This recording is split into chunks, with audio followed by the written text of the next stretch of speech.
नमस्कार साथियों, मैं आपका स्वागत करता हूं हमारे इस चैनल में।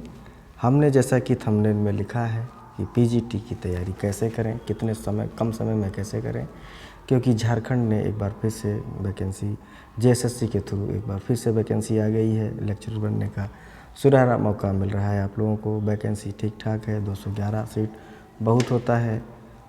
आपको लेक्चरर बनने का बहुत अच्छा मौका है, लेकिन समय ज़्यादा नहीं है, क्योंकि एग्ज़ाम ज़्यादा नहीं तो जुलाई लास्ट तक भी हो सकता है या अगस्त जाएगा, ज़्यादा समय नहीं जाएगा। समय कम है ओवरऑल। तो 211 सीट ठीक ठाक सीट है। इसमें जो कार्यरत टीजीटी के भी टीचर हैं, जो ऑलरेडी पढ़ा रहे हैं टीजीटी के लोग, उनके लिए भी 73 सीट है। तो सीट ठीक ठाक है, सभी के लिए अच्छा मौका है। आप सभी लोग एक बार लग जाइए अच्छे से। और इसमें देखिए, आवेदन करने का हमने लिख दिया है कि 5 अप्रैल 2023 से शुरू हो रहा है आवेदन और 4 मई 2023 तक चलेगा। तो आप लोग आवेदन एक टाइम से कर दीजिएगा, क्योंकि लास्ट में क्या होता है, सर्वर का प्रॉब्लम हो जाता है, फिर दिक्कतें आने लगती हैं। इसलिए आप लोग समय जैसे भी मिले तुरंत आवेदन करिएगा। लेकिन परीक्षा की तैयारी अभी से करते रहिए, क्योंकि समय ज़्यादा है नहीं है, क्योंकि ऑलरेडी इसका एक वैकेंसी कैंसिल की जा चुकी है, दोबारा फिर से इसको लाया गया है।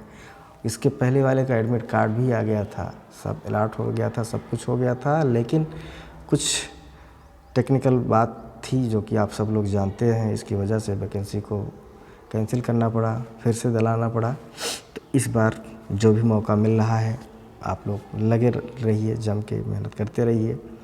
देखिए, इसका परीक्षा जो है कंप्यूटर बेस्ड टेस्ट होगा, यानी कि सीबीटी मोड पर होगा, यानी कि आपको ऑफलाइन का चक्कर नहीं है।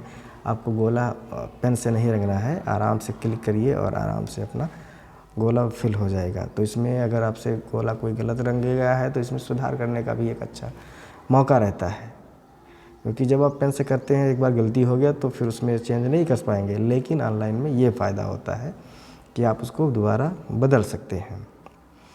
ठीक है, तो आप लोग लग जाइए। अब देखिए, मैंने आज, क्योंकि देखिए सिलेबस बहुत ही लिमिटेड है, स्पेशली अगर अदर स्टेट की कंपैरिजन में बात किया जाए तो झारखंड पीजीटी का जो सिलेबस है लिमिटेड है, लेकिन देखने में लिमिटेड है। आप कभी भी ये मत भूलिएगा कि इतना ही है, हम 10 दिन में, 20 दिन में, 1 महीने में कोई गाइड लेकर के तैयारी कर लेंगे और क्वालिफाई हो जाएगा। नहीं होने वाला है। क्यों? क्योंकि जब सिलेबस बता दिया जाता है कि पर्टिकुलर हम शेक्सपियर के इस क्रिएशन से क्वेश्चन पूछेंगे, तो फिर वहाँ पर कहानी कुछ अलग हो जाती है। कहानी अलग क्या हो जाती है कि उसमें पर्टिकुलर राइटर नॉवेल या ड्रामा या पोएम कोई भी जो भी होता है, उससे पर्टिकुलर अंदर जा कर के क्वेश्चन पूछे जाते हैं। तो आपको थ्रू बिटवीन लाइन, यानी कि एक एक लाइन को बहुत बारीकी से ऑब्जर्व करके पढ़ना होगा। ठीक है, जैसे कि मान लीजिए हमने आज टॉपिक लिया है विलियम शेक्सपियर का, जो कि as you like it syllabus में आपके है। देखेंगे कि देखिए स्टोरी इसमें क्या होगा, पहले आपको स्टोरी एक एक कैरेक्टर का क्या रोल है, किसका क्या रिलेशन है, इससे क्वेश्चन बनता है। क्योंकि हमने एग्ज़ाम दिया था और स्टोरी से ही सारे क्वेश्चन आए हुए थे। तो मैं अपना एक्सपीरियंस आपको शेयर करता रहूँगा कि कैसे कैसे, कहाँ कहाँ से, किस किस टॉपिक से, किस किस तरीके से क्वेश्चन बनाया, कुछ पूछा जा सकता है। क्योंकि हमने अभी आपको इसका एक ब्रीफ स्टोरी दिया है, फिर आगे हम आपको एमसीक्यू भी प्रोवाइड कराएंगे, बहुत अच्छे से तैयारी करवाएंगे। जैसे जैसा मैंने किया था, मैंने जैसे क्वालिफाई किया था, आपको वैसे भी पूरा गाइडलाइन मिलता रहेगा इसी प्लेटफॉर्म पर।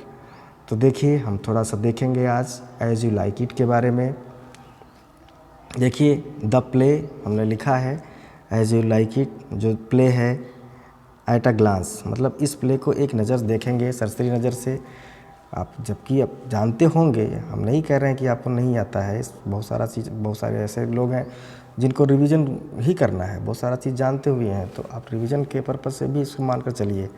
जैसे कि प्ले राइट में देखिए विलियम शेक्सपियर हैं। विलियम शेक्सपियर का आप देखिए, कभी कभी क्या होता है, क्वेश्चन एकदम सरफेस लेवल पे उठा लिया जाता है, तो वहाँ पर पढ़ने वालों का थोड़ा फ़ायदा लॉस होता है, जो जम के स्टोरी को पढ़ कर गए हैं या और डीप में पढ़ कर गए हैं।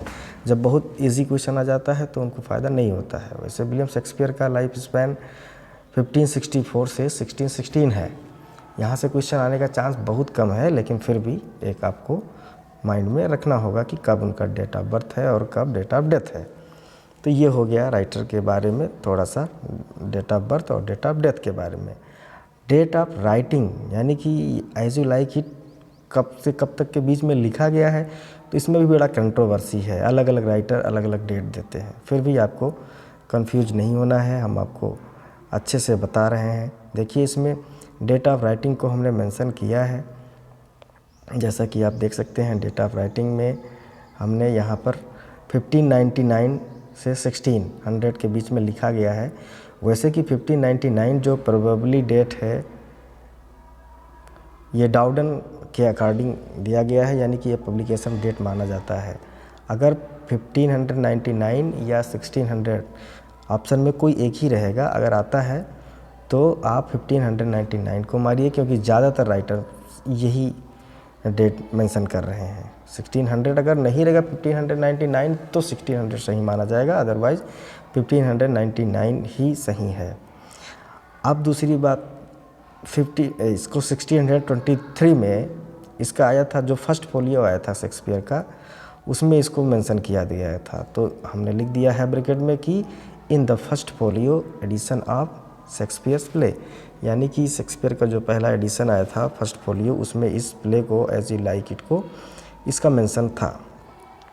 दूसरी बात, और क्वेश्चन कहाँ से बन सकता है, तो सोर्स से बन सकता है क्वेश्चन कि इसका सोर्स क्या है। तो देखिए सोर्स में मैंने लिखा है, सोर्स को आप देख सकते हैं क्या क्या सोर्स है इसका। थॉमस लॉस का प्रोज टेल है, रोजालिंड करके है। यूफस गोल्डन लेगेसी 1590 में लिखा गया है, यहाँ से भी सोर्स लिया गया है। कूक का टेल ऑफ जेंटल गैमलिन 1550 में अप्रॉक्स डेट दिया गया है। It is wrongly attributed to Chaucer, और इसको रॉन्गली एट्रीब्यूट किया गया है चासर से भी। तो ये हो गया इसका सोर्स, इसको सोर्स को जरूर पढ़ के जाइएगा, यहाँ से भी क्वेश्चन बनाया जा सकता है। अदरवाइज चांसेस कम है, लेकिन बनाया जा सकता है, आप एक बार ज़रूर ध्यान से देख करके जाइएगा। फिर देखते हैं इसमें काइंड ऑफ प्ले, प्ले कैसा है, यहाँ से भी कोई क्वेश्चन बनाया जा सकता है, संभावना पूरी है। तो काइंड ऑफ प्ले में देखिए इसमें जॉयस प्ले है, रिफाइंड है और रोमांटिक कॉमेडी है। वेरी वेरी इंपॉर्टेंट है रोमांटिक कॉमेडी कैसा प्ले है, तो ये रोमांटिक कॉमेडी है। उसके बाद में सबसे अगला पॉइंट आता है जो कि इससे भी ज़्यादा इम्पोर्टेंट है, सेंट्रल थीम। सारे जो भी क्रिएशन है उसका थीम जानना बहुत ज़रूरी होता है, वहाँ से क्वेश्चन बनने का पूरा चांस रहता है। तो देखिए लव एट फर्स्ट साइट इसका सेंट्रल थीम है, वेरी वेरी इंपॉर्टेंट, मैंने लिख भी दिया है, इसको ज़रूर याद रखिएगा। फिर अब स्टोरी में और अंदर आते हैं। देखिए इसमें हीरो कौन है, ऑरलैंडो हीरो है। हीरोइन कौन है, रोजालिंड है। हीरो हीरोइन सभी क्रिएशन का ज़रूर याद रखिएगा। Important character, hero heroine, villain, clown, buffoon, ये सब बहुत इम्पोर्टेंट होते हैं, जो जिसका मेजर रोल होता है खासकर। तो एज यू लाइक इट के हीरो है ऑरलैंडो, हीरोइन का नाम है रोजालिंड। फिर देखिए नंबर ऑफ कैरेक्टर्स, कितने कैरेक्टर्स इसमें आए हैं, तो मैंने इसका भी मेंशन कर दिया है। टोटल अगर बात किया जाए तो मेल कैरेक्टर हैं 7, फीमेल कैरेक्टर हैं 4, तो ये भी आपको याद रखना होगा। अदरवाइज़ क्वेश्चन बन सकता है, कुछ भी मूड है, पेपर सेटर के ऊपर, मूड के ऊपर है कैसा पेपर बनाएगा, इसलिए आपको यहाँ से भी देख लेना चाहिए। फिर आगे आते हैं सीन्स हेल्ड एट, यानी कहाँ कहाँ का सीन इसमें मेंशन हुआ है। ओलिवर्स हाउस को दिखाया गया है, ड्यूक फेडरिक्स कोर्ट को दिखाया गया है, और forest of Ardern very very important है, यहाँ से क्वेश्चन बनने की पूरी प्रोबेबिलिटी है। फॉरेस्ट ऑफ आर्डन को भी दिखाया गया है एज यू लाइक इट में, यहाँ पर क्वेश्चन बनने का चांसेस हैं। अब देखिए इसमें लॉन्गेस्ट सीन में कौन है, लॉन्गेस्ट सीन में है एक्ट 3 में आता है सीन 2, और शॉर्टेस्ट सीन में आता है एक्ट 3 में सीन 6। यहाँ से भी क्वेश्चन बन सकता है, यानी कि आपको ये सब भी माइंड में रखना होगा। अब देखिए इसमें ड्रामेटिक पर्सोने, यानी कि इसमें कैरेक्टर्स कौन कौन से हैं, इसको भी ज़रूरी है कि स्टोरी बेस्ड, क्योंकि अब पर्टिकुलराइज कर दिया गया है कि हम इसी से क्वेश्चन पूछेंगे, तो आपको स्टोरी में सारे कैरेक्टर, सारा कैरेक्टर्स का रिलेशन, सारा लाइन इंपॉर्टेंट, कौन से लाइन किसने कहा है, ये सब भी याद रखना ज़रूरी है। तो देखिए इसमें सबसे पहले आता है ड्यूक। ड्यूक है जो कि क्या है, लिविंग इन बैनिशमेंट, यानी कि ड्यूक को निकाल दिया गया है, बैनिश कर दिया गया है। उसके बाद में आता है फेडरिक, उसका भाई है, फेडरिक ड्यूक का भाई है, एंड अजरपर ऑफ हिज स्टेट, और ड्यूक के स्टेट को, ड्यूक की प्रॉपर्टी को उसने अजर्व कर लिया है, यानी कि हड़प लिया है। तो ये हो गया करेक्टर। अब अगला करेक्टर है एमिन्स। एमिन्स और जैक्स, इसमें दो करेक्टर हैं जो कि आपको ये भी याद रहना चाहिए। एमिन्स और जैक्स कौन है ये lords attending on banished duke, जो बैनिस्ड ड्यूक है उसका ये अटेंडेंट का काम करते हैं, ठीक है। तो एमिन्स और Jaques as you like it में ही आए हैं, एकदम श्योर रखिएगा अपने आप को, क्योंकि करेक्टर से स्टोरी से क्वेश्चन बनेगा। नेक्स्ट है लिब्यू। लिब्यू क्या है, एक कोर्टियर है जो कि अटेंडिंग ऑन फेडरिक, फेडरिक के वो यहाँ पर रहता है, कोर्ट में रहता है, लिब्यू नाम का करेक्टर। अब देखिए इसमें आगे हैं ओलिवर, जैक्स और ऑरलैंडो। ये तीनों भी महत्वपूर्ण हैं क्योंकि ये sons of Sir Rowland de Boys, Rowland de Boys के बेटे हैं। कौन कौन, ओलिवर है, जैक्स है और ऑरलैंडो है। ये तीनों को याद रखिएगा कि एज यू लाइक इट में ही आए हैं। आप एकदम 100% श्योर रहिएगा, क्योंकि एग्ज़ाम में सिमिलर जब ऑप्शन आ जाते हैं बड़ा कन्फ्यूज़न होता है, ठीक है। फिर देखिए इसमें नेक्स्ट है एडम और डेनिस।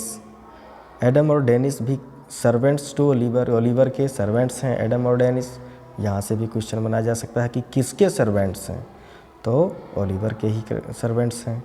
फिर इम्पॉर्टेंट है टचस्टोन, एक क्लाउन है टचस्टोन। टचस्टोन की द्वारा जो इम्पोर्टेंट लाइन है, मैं आगे लाइन का भी मेंशन करूँगा कि कौन कौन सी इसने इम्पोर्टेंट स्पीचेस दिए हैं।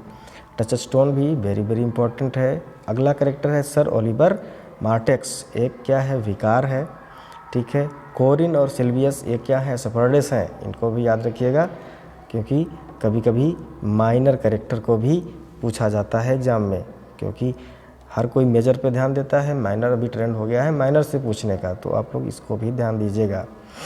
और देखिए करेक्टर कौन कौन से हैं, विलियम है, एक कंट्री फेलो है, इन लव विद ऑड्रे, यानी कि ऑड्रे से प्यार करता है विलियम। नेक्स्ट है रोजालिंड। रोजालिंड क्या है, daughter to banish duke. Rosalind किसकी डॉटर है, जो बैनिश ड्यूक है उसकी लड़की है। सिलिया कौन है, डॉटर टू फेडरिक, यानी कि सिलिया फेडरिक की लड़की है। फीबे, फीबे क्या है, एक सफर्डिस है, ठीक है, एक चरवाहिन है। ऑड्रे का है कंट्री वेंच है, यानी कि घूमने वाली है। उसके बाद में देखिए अ पर्सन रिप्रेजेंटिंग हाइम, इसमें एक पर्सन दिखाया गया जो हाइम को रिप्रेजेंट करता है। लार्ड्स, पेजेस एंड अटेंडेंट्स हैं, ये सब भी करेक्टर हैं, छोटे छोटे माइनर करेक्टर भी हैं। और लास्ट का दो जो लाइन है इसमें यहाँ से क्वेश्चन बन सकता है, जैसा कि हमने इम्पॉर्टेंट भी लिख दिया है। क्या इसका क्यों इम्पॉर्टेंट है, क्योंकि यहाँ पर assumed name in male disguise, Ganymede, ठीक है, एज्यूम किया गया है नेम को डिस्गाइज गाइनीमेड, ठीक है। और उसमें एज्यूम नेम डिस्गाइज इन सेफर्डिस एलिना, यानी कि यहाँ से भी ये दोनों डिस्गाइज नेम हैं, कौन कौन, गाइनीमेड और एलिना। यहाँ से भी क्वेश्चन बनाया जा सकता है। तो ये आपके करेक्टर्स हो गए, और इसके सारे यानी कि सोर्सेस क्या है, डेट ऑफ राइटिंग क्या है, उसके बाद में काइंड्स ऑफ प्ले प्ले कैसा है, हीरो हीरोइन कौन है, करेक्टर्स कितने हैं, मेल कितने female, longest scene, shortest scene, इन सब का मैंने आज जिक्र किया है, यानी कि हम लोग इन सब को देख लिए हैं। अब अगले वीडियो में हम देखेंगे कि इससे कितने एमसीक्यू, वेरी वेरी इंपॉर्टेंट जो एमसीक्यू है उसका भी हम लोग प्रैक्टिस करेंगे, क्योंकि प्रैक्टिस मेक्स मैन परफेक्ट। जितना ज़्यादा हम प्रैक्टिस करेंगे उतना ही हमको ज़्यादा एग्ज़ाम में फ़ायदा होने वाला है, ठीक है। तो हम लोग मिलेंगे अगले वीडियो में एमसीक्यू के साथ में, एज यू लाइक इट के आप लोग देखते रहिए। एक बार देखिए, 2 बार देखिए, आपको 2-3 बार जब देखेंगे वीडियो को, बार बार देखेंगे तो आपको ज़्यादा अच्छा से क्लियर हो जाएगा। एक बार देखने से आपको लगता है कि हमको याद हो गया है, लेकिन याद नहीं हो पाता है एक्चुअली। लेकिन आप फिर उसको जब रिवीजन करते हैं तो आपको बहुत सारी चीज़ें और समझ में आती हैं। ठीक है, ओके दोस्तों, धन्यवाद, थैंक यू।